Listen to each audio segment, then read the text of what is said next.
Man, kita dua kena berdiri sini eh. You kena duduk sini sekejap lagi. Duduk sini. Rendah eh. Dirilah. Tak apa, boleh macam ni.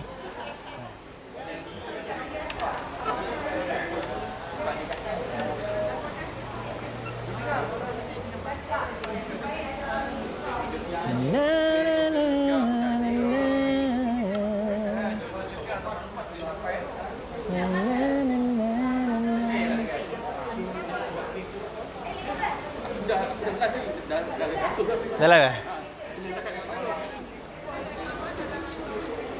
Perjalanan. Assalamualaikum warahmatullahi taala wabarakatuh. Selamat sejahtera. Selamat malam.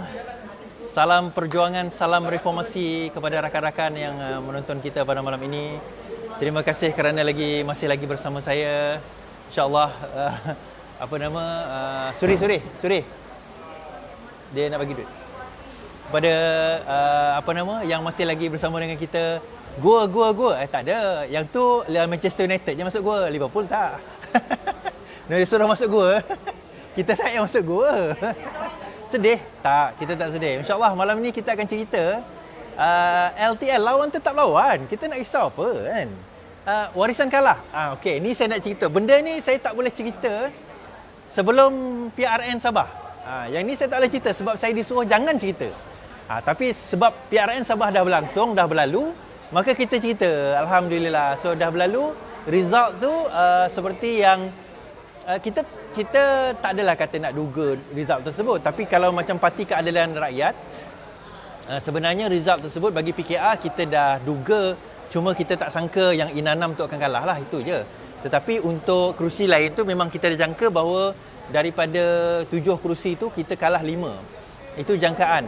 Tapi itu saya kata tadi bahawa dalam persaingan yang ada ini, insya-Allah kita akan bersama dengan rakan-rakan sekalian, kita meninjau melihat kekalahan tersebut, adakah dia kekalahan Pakatan Harapan ataupun kekalahan warisan. Sebab kalau kita tengok nama dia Warisan Plus, tak sebut pun pasal PKR pun. Yang plus tu Warisan Amanah DAP, dan kemudian tak sebut pun nama PKR. Jadi saya mewakili PKR, Parti Keadilan Rakyat. So dalam keadaan itu, itulah yang saya bawa, itulah yang saya utarakan. Okey, kejap. Suri, minta mikrofon jap. Jadi siapa nak dengar boleh dengar saya berceramah lagi. Jadi LTL, terima kasih. Lawan tetap lawan, itu je. Kita tak ada nak masuk gua, tak ada rasa nak sedih ke apa ni, relax. I mean, kita ni dah, orang kata apa, menang tu dah, kalah tu dah biasa. Kan, menang tu luar biasa. Itu yang kita nak kita nak bagi tahu pada malam ni, insya-Allah. Jadi tak sampai tak? Okey, malam ni kita akan bercerita sedikit apa yang saya utarakan tadi. Sampai? Okey, utarakan tadi. Jadi siapa yang dengar ni boleh dengarlah. Jadi insya-Allah kita tahu secara umumnya bahawa USNO dia menang 1 kerusi, Bebas menang 3 kerusi. Kemudian balance dia Warisan menang kalau tak salah 20 kerusi. Dan Barisan Nasional, Perikatan Nasional masing-masing menang sebanyak 41 kerusi kalau tak silap, 15 dan 16, lebih kurang macam itulah dia punya jumlah kerusi dia. Jadi kalau berdasarkan kepada kiraan yang ada sekarang, Parti Keadilan Rakyat hanya menang 1 daripada 7 yang dipertandingkan, dan kalau tidak saya dekat Christina Liu api-api dan kita ada benda yang saya tak boleh cakap dalam live hari tu. Sebab apa saya tak cakap dalam live? Saya disuruh jangan cakap. Sebab masa tu kita masih lagi belum pilihan raya. Sekarang ni saya dah boleh cakap sebab dah habis. Saya dah habis, so saya boleh cakap. Dan ramai yang akan kata, ramai yang takkan suka apa yang saya cakap, tetapi truth hurts, kata orang putih. Kebenaran itu pahit, tetapi pahit itulah yang harus kita telan. Dan kita kena faham, bila sesuatu itu berlaku, yang paling penting adalah muhasabah. Dia bukan jatuh itu yang, it is not about failure, kegagalan itu bukannya kita gagal. Kegagalan itu bila kita gagal bangkit daripada kegagalan tersebut. Itu gagal. Gagal ini bila kita gagal untuk belajar kenapa kita gagal. Itu sebenarnya kegagalan. Kegagalan itu bukan tu jatuh, bukan kita terjatuh. Tetapi kegagalan itu apabila kita gagal bangkit daripada apabila kita jatuh. Kita anggap bila kita kalah, habis. Kalahlah kita, tak boleh pergi ke mana. Kan? Dah habislah kita menangis. Lepas tu masuk bilik, tutup pintu, kunci. Seolah-olah itulah kegagalan. Bagi saya, kita dah berjuang selama lebih 20 tahun. Pilihan raya mana kita tak pernah kalah? 1999 di Sarawak, kami hampir menang. Kiraan undi, Taib Mahmud dah kalah tau. Pop, blackout. Datang satu peti, menang. Kawan saya kalau tak dah jadi YB, Taib Mahmud, Ketua Menteri Sarawak masa tu dah kalah dah. Pop, blackout. Lepas itu pilihan raya 2001 kalah. 2004 lagi teruk kita kalah. Bila Pak Lah take over, tinggal Pematang Pauh je lagi. Kelantan tinggal satu kursi je lagi. 2008 kita menang. 2013 kita menang, tapi bukan menang semua. Akhirnya 2014 kita menang. Bila menang tak sampai pun 2 tahun, pop, jatuh lagi. Bang, kalau orang lain yang tak ada semangat juang macam kita ni, dah lama give up bang. Tapi apa yang kita ada orang lain tak ada? Apa yang kita ada orang lain tak ada? Yang kita ada yang orang lain tak ada adalah harapan. Kita ada satu harapan yang mana Datuk Seri Anwar Ibrahim bagi kepada kita dalam bentuk satu pandangan jauh bahawa kita akan mencapai reformasi, kita akan mencapai islah yang kita nak, kebaikan yang kita nak bawa, dan insya-Allah kalau kita istiqamah dalam perjalanan tersebut, kita akan capai. Kita bukan macam PAS. Ini bantai PAS pula. Istiqamah PAS, dia sebut istiqamah tu. Tapi bila sampai di pintu Putrajaya, di mana kuncinya dia bukan menang daripada kemenangan pilihan raya yang totok, dia ambil. Dia seronok, dia ambil, dia buka pintu. Itulah kemenangan bagi dia.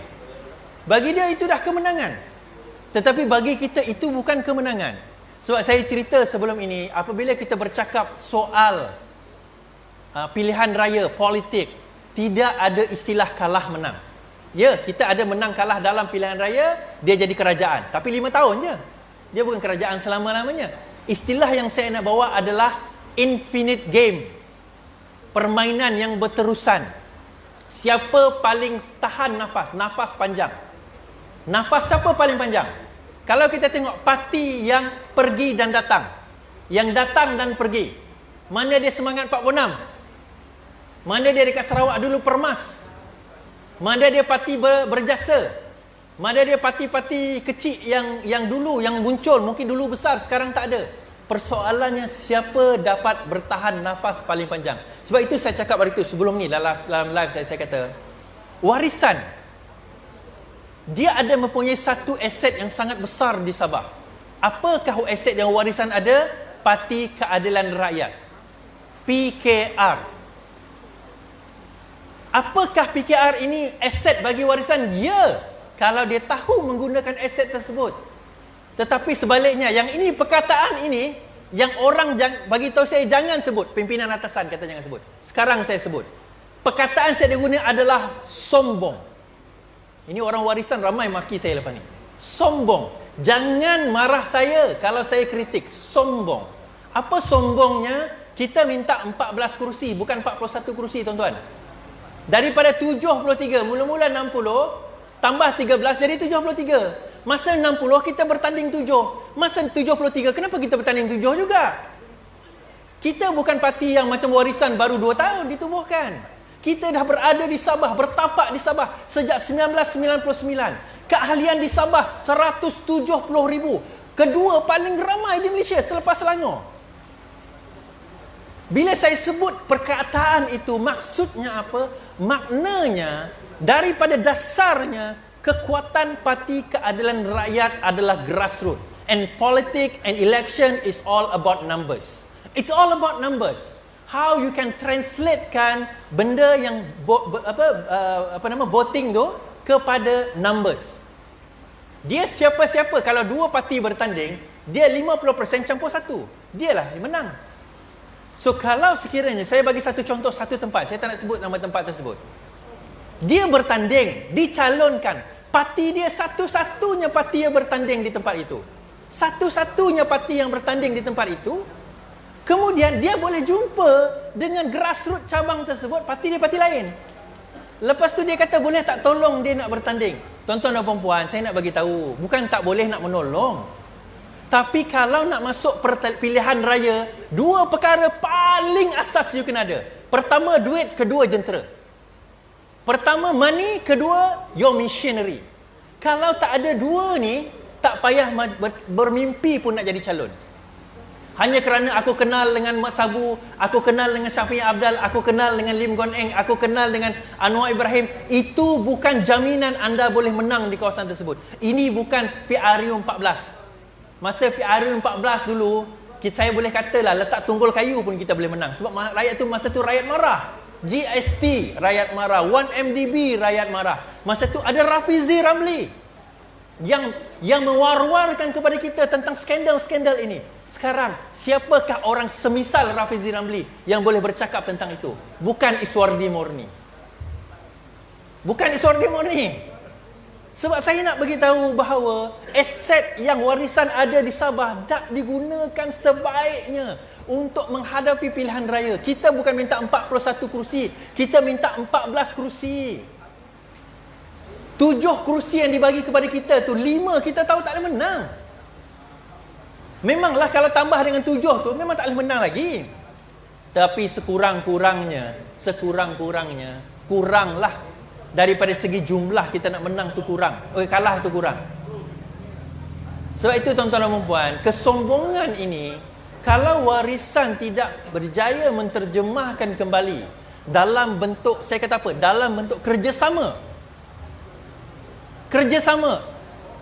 Kami daripada Parti Keadilan Rakyat ni, tengok suara saya pun dah pecah dah. Kerana nak tahan kemarahan tu. Kami daripada Parti Keadilan Rakyat ni punyalah tahan lidah, tahan ketap bibir ni nak sebut perkataan tu. Engkau boleh buat live dengan Mahathir Mohamad, tak jemput pun Anwar Ibrahim datang dalam majlis tersebut. Tapi kita sabar. Masa tu kita fikir tak apalah, kita kerjasama. Tapi saya nak bagi tahu tuan-tuan dan puan, ini pengajaran. Dan Parti Keadilan Rakyat kalah di Sabah bukan erti kalah di seluruh Malaysia. Ada orang kata, jadi lepas ni PH kalah lah. Tak. Yang bertanding di Sabah warisan, bukan PH. Yang bertanding di Sabah adalah warisan, bukan PH. The only PH yang ada di Sabah adalah PKR. DAP dengan Amanah pun guna logo warisan, betul? Jadi mana PH-nya? Pakatan Harapan tidak bertanding di Sabah. Tidak ada logo Pakatan Harapan dikibarkan di berwarna merah tu, yang bertulis harapan, tak ada.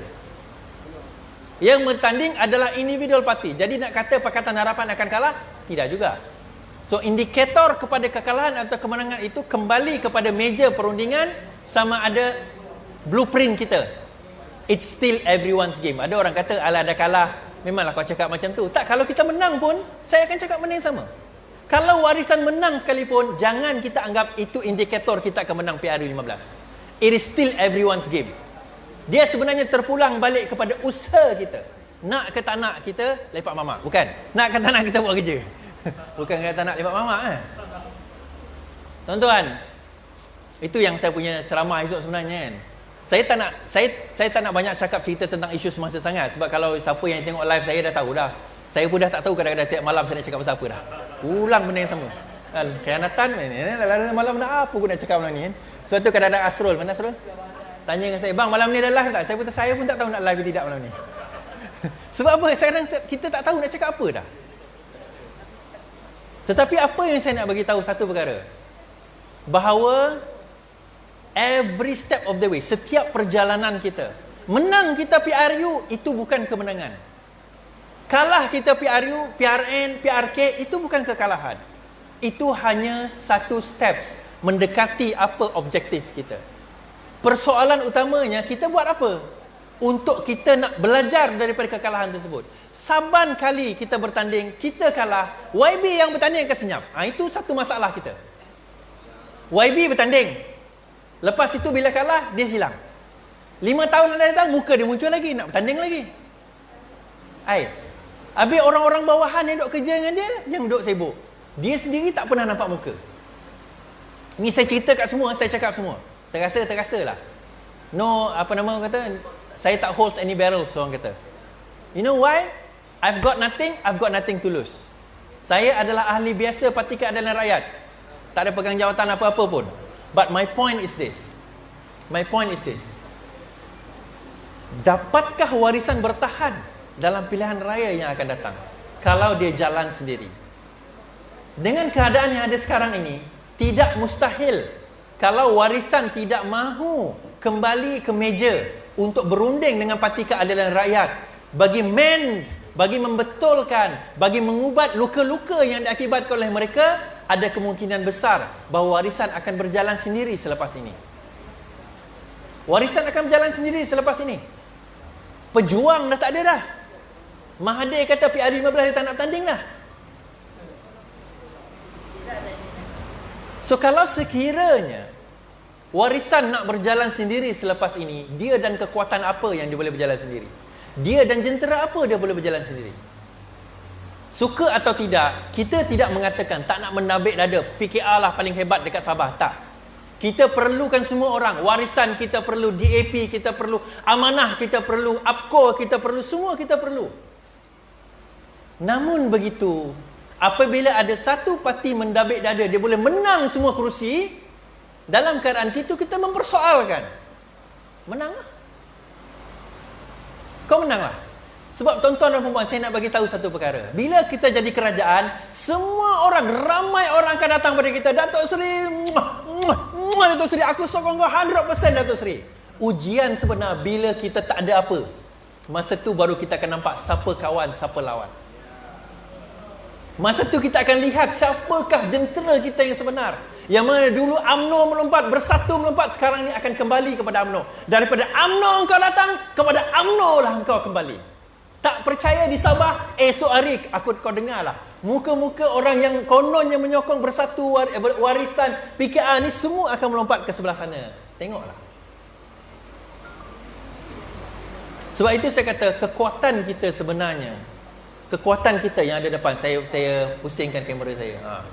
Ni tak ramai sebab dia bukan ceramah. Dia orang ni datang saja nak dengar saya buat live. Saya nak suruh dia orang balik sebenarnya, tapi dia orang tak nak balik. Dia ceramahnya esok. Live saya malam ni.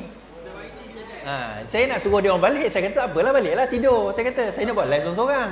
Dia tengok dia tak nak balik. Tak apalah, saya kata nak dengar-dengar. Ni bukan ceramah. Sebab ada yang kata nanti, kau buat ceramah kerusi banyak kosong kat belakang. Tak, ceramahnya esok pagi. Yang ni sebenarnya saya buat live. Balik pada warisan tadi, saya nak bagi tahu warisan kena belajar untuk kembali kepada kita tak nak tolak warisan. Kita tak nak buang warisan. Kita kena akui warisan ada kekuatan. Kita kena akui warisan menang 20 kerusi. Kita kena akui. Tapi dalam masa yang sama, warisan kena kembali. Kembali kepada meja rundingan. Jangan sekali-kali lagi menolak Datuk Seri Anwar Ibrahim menjadi Perdana Menteri. Itu aja. Indikator ini jelas. Bahawa kemenangan, ini saya nak cakap dalam live tapi saya dilarang. Saya nak bagi tahu bahawa kemenangan yang ni, bila saya cakap dulu, saya kena maki dengan orang warisan. Kemenangan warisan di Sabah bukan sebab dia warisan. Kemenangan warisan di Sabah bukan sebab Mahathir. Kemenangan warisan di Sabah adalah kerana pada waktu itu PR14 rakyat marah dan bangkit. 2 negeri, 3 negeri je tak bangkit. Perlis, Pahang, Sarawak. Siapa telefon aku tengah malam ni? Kak Yam, nanti saya telefon balik Yam Delete, dia decline. 3 negeri je tak nak berubah. Yang lain semua berubah pada masa tu. Kelantan Terengganu tak payah cerita lah. Yang tu dia berubah juga, tapi ke arah pembangkang lain. Tapi maksudnya yang tak berubah BN-nya tu, UMNO-nya tu.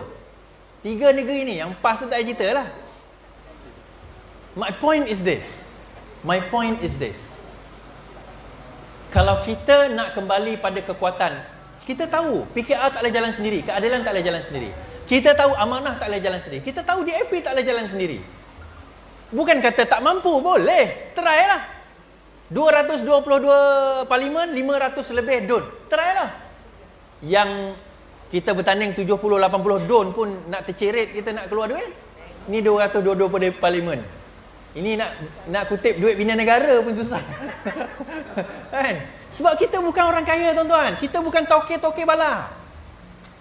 Saya tahu tuan-tuan dan puan-puan pun ada kekangan sendiri. Kita bukan orang kaya. Tetapi kita ada satu benda yang orang kaya tak ada. Bukan semua orang kaya.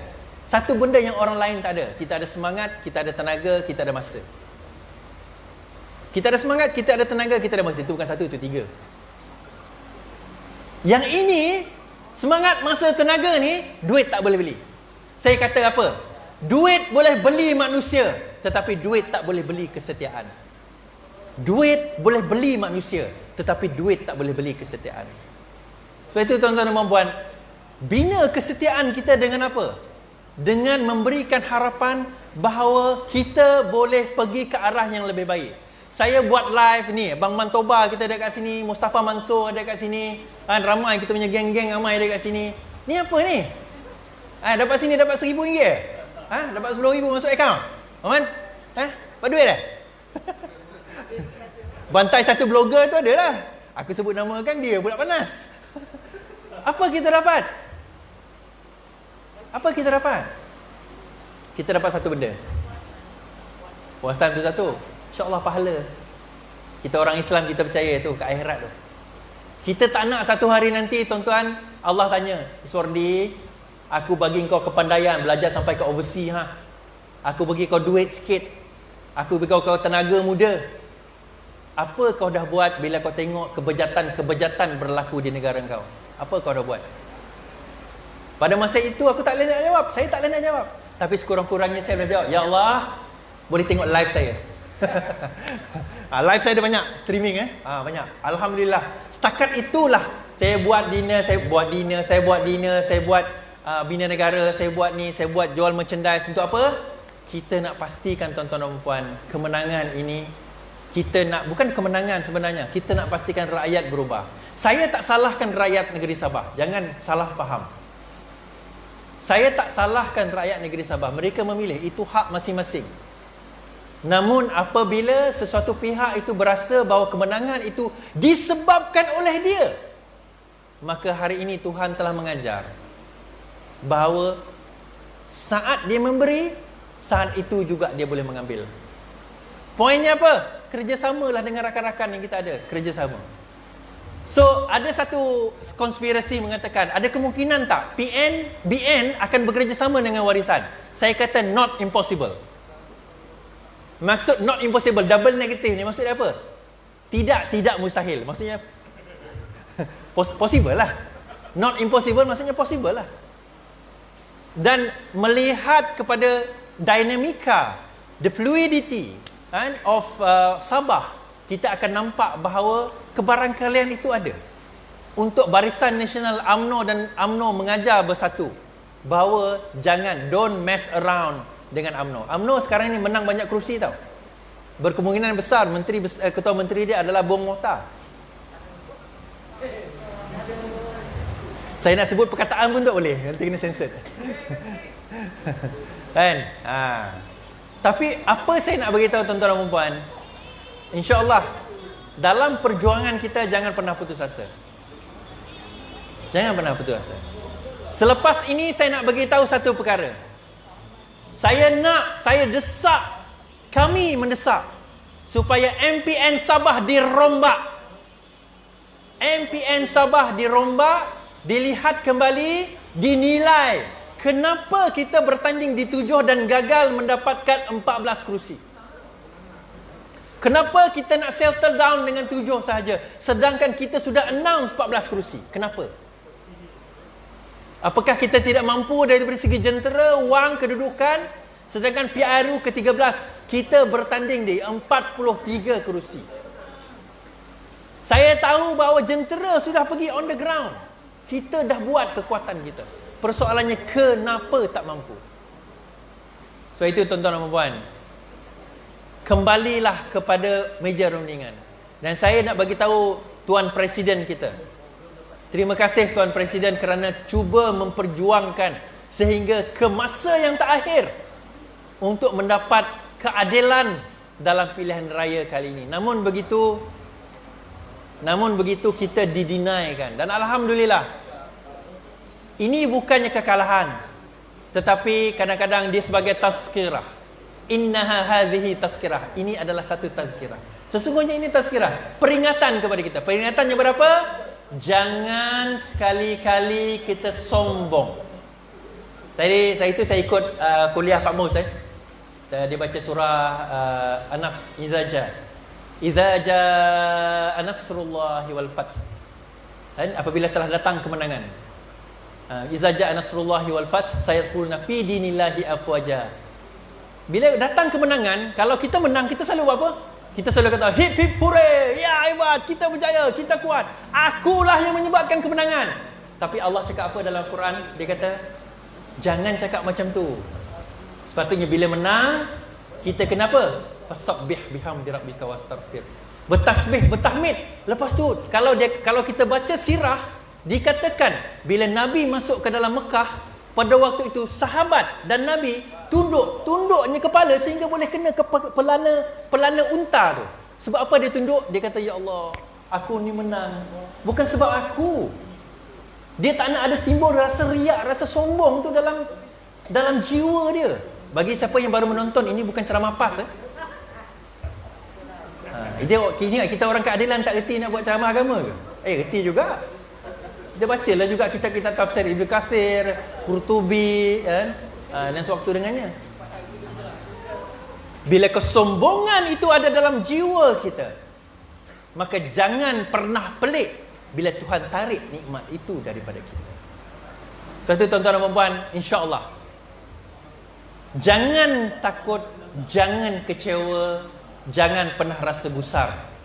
Kerana apa? Yang penting dalam perjuangan kita, saya akhiri dengan ayat, lawan, tetap lawan. Assalamualaikum warahmatullahi wabarakatuh.